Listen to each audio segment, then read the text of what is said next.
মনে হচ্ছে আপনার? দেখুন, জোট হবে কেন এটা আলাদা বিষয়। মাঝখান থেকে সিপিএম গিয়ে ঝাঁপিয়ে পড়ছে ওখানে, তারা হয়তো জোটটাকে ঘেঁটে দিতে চাইছে, কারণ টিএমসি চাইছে না এরকম কোনো জোট হোক, লাগিয়ে দিয়েছে সিপিএমকে। আর সিপিএম সব ব্যাপারে সবসময় কনফিউজ থাকে, কংগ্রেসের সঙ্গে যা উচিত কি উচিত নয়, এতে কেরালাতে কংগ্রেসের সঙ্গে কী সম্পর্ক হবে, বাংলায় কী হবে, হামেশা কনফিউজ থাকে। আর যাওয়ার পরে দেখা গেল দুজনেই জিরো। তো সেখানেও যে জোট হওয়ার কথা, তৃতীয় জোট, সেটাকেও আর ঘেঁটে দেওয়ার জন্য সিপিএম ওখানে ঝাঁপিয়ে পড়েছে। কংগ্রেসে ফিরেই তৃণমূলের বিরুদ্ধে সরব মৌসুম ম্যানেজিং। মুসলিমদের ব্যবহার করছে তৃণমূল, অভিযোগ মৌসুম নিয়োগ। এসআইআর নিয়ে মমতা বন্দ্যোপাধ্যায় দিল্লি সফরকেও তিনি নাটক বলে কটাক্ষ করছেন। না, বাংলার মুসলিমদের টিএমসি ইউজ করছে, তার আগে কংগ্রেস সিপিএম ইউজ করেছে। উনি একজন মুসলিম শিক্ষিত মহিলা হিসাবে, জনপ্রতিনিধি হিসাবে মুসলমানদের জন্য কী করেছেন? আজ বরকত গনি খান চৌধুরীর নাম লোকে নেয় যে উনি কিছু কাজ করেছিলেন, তারপরে তো কেউ কিছু করেনি। আর উনি কমপক্ষে নিজের সমাজের জন্য তো কিছু করুন। বলছি, কমিশনের অনুমতি ছাড়া এসআইআর কাজে নিযুক্ত তিনজন আইএএস অফিসার আধিকারিকের মধ্যে দুজনকে বাড়তি দায়িত্ব এবং একজনকে বদলি করেছে নবান্ন। কমিশনের কঠোর নির্দেশে বদলি বাতিল করার নির্দেশ দিয়েছে কমিশন। দেখুন, এখানকার যে এসআইআরটা পরিচালনা করছে রাজ্য সরকারের কর্মচারীরা, সে ডিএম, এসডিও, বিডিও হোক বা বিএলও হোক, তারাই যা জটিলতা তৈরি করেছে, তার জন্য বহু মানুষ কষ্ট পাচ্ছেন। সেটা কেন্দ্র সরকারের বিরুদ্ধে, কেন্দ্রীয় নির্বাচন কমিশনের বিরুদ্ধে ঘুরিয়ে দেওয়ার চেষ্টা করছেন মমতা ব্যানার্জিরা।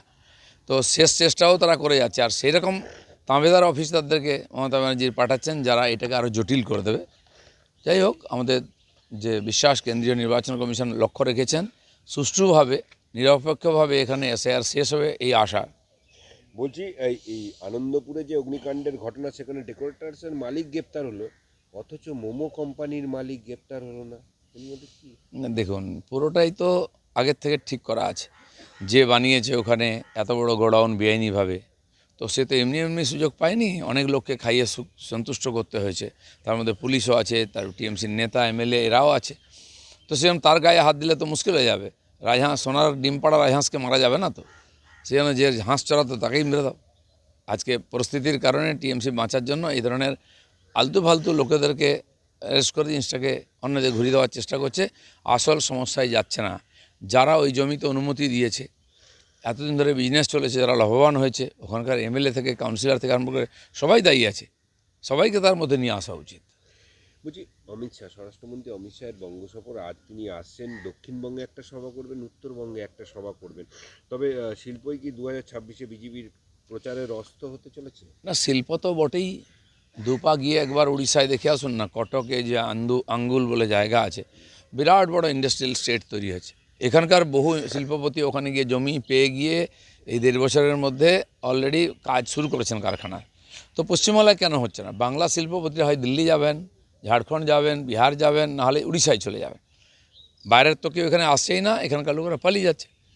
আর মানে অমিত শাহ আসছেন, আমাদের কর্মী সভা হচ্ছে, রাষ্ট্রীয় সভাপতিও এসেছেন, তিনিও কর্মী সভা করেছেন, তিনিও কর্মী সভা করছেন। নির্বাচনের প্রচার শুরু হবে মার্চ মাস থেকে। বলছি, ইয়ারোদের একাংশের বিরুদ্ধে তীব্র অসন্তুষ্ট কমিশন। তাদের আপলোড করা তথ্যে সন্দেহ হলে পুনরায় ভেরিফাই করার নির্দেশ দিচ্ছে রোল অবজারভারদের।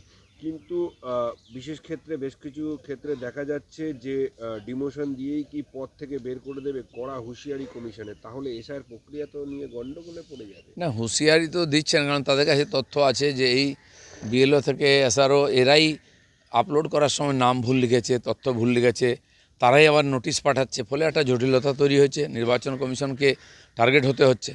কিন্তু এর পিছনে টিএমসির চক্রান্ত আছে, তারা এদের দিয়ে এই জটিলতা তৈরি করছেন যাতে এসআইআরটা ঠিক সময় কমপ্লিট না হয় বা ওই ভুয়ো নামগুলো বাদ না যায়। যে যে এসআইআর নিয়ে যারা কাজ করছেন তারা তো রাজ্য সরকারের কর্মী, তারা সবই তো রাজ্য সরকারের কর্মচারী। আর রাজ্য সরকার যেহেতু চায় না এসআইআর হোক এখানে, তাই পশ্চিমবাংলায় কেবল জটিলতা তৈরি হচ্ছে, কারণ ওই কর্মচারীদের দিয়ে করানো হচ্ছে। সেটা কেন্দ্রের ঘাড়ে বা কেন্দ্রীয় নির্বাচন কমিশনের ঘাড়ে চাপানো হচ্ছে, বিজেপিকে টার্গেট করা হচ্ছে। কিন্তু সবটাই চক্রান্ত, সবটাই টিএমসির দ্বারা করা।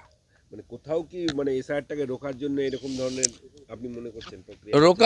রোকা তো যাবে না, কিন্তু যেই নামগুলো এখনও রয়ে গেছে, ভুয়ো নামগুলো ঢোকানো হয়েছে, সেগুলো যেন বাদ না যায়, তাহলে টিএমসি ইলেকশন জিততে পারবে না, ওটাই ওদের সম্পদ। সেই জন্য এটাকে লেন্দি করা হচ্ছে, জটিল করা হচ্ছে, যাতে ইলেকশন কমিশন রেগে মেগে ছেড়ে দেয়, সেই যে বেশ কয়েক লক্ষ নাম রয়ে গেছে ভুয়ো ভোটারের, সেটা যাতে থেকে যায়।